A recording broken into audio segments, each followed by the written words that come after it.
So here we have the Volkswagen Polo on a 15 plate.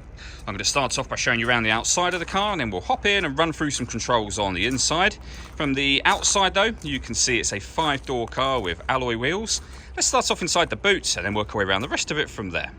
As we approach the back of the car, you can see we've got plenty of boot space along with that 60/40 split folding rear seat should you wish to increase this space even further.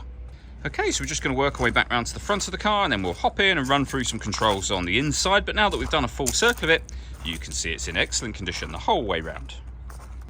Just briefly before we climb in, I think it's what we're seeing the interior from this exterior point of view. There's plenty to run through on the dashboard, so let's hop in and we'll do that now.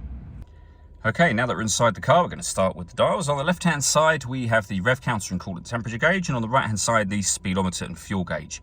In the middle, you can see the total miles of the car. They are 63,397, above which we have a digital readout for the speedometer. You can change that information displayed there by using buttons on the steering wheel for various bits of trip computer and fuel economy info.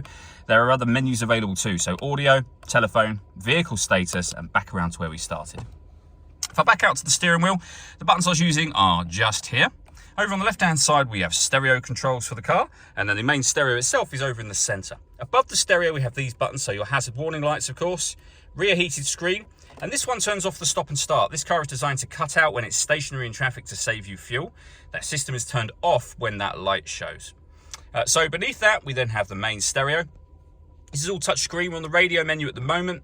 You can see we have DAB, FM and AM radio. We have some buttons down the side so you can, for example, hit media to listen to your own music. And you can see there we've got a few ways of doing that, and they include Bluetooth audio, which you can use once you've paired up your phone. And doing that is done by hitting the phone button and then hitting find telephone and following the instructions on screen from there. Working our way down, we then have the air conditioning. So you can determine the temperature, the fan speed and the direction of the air.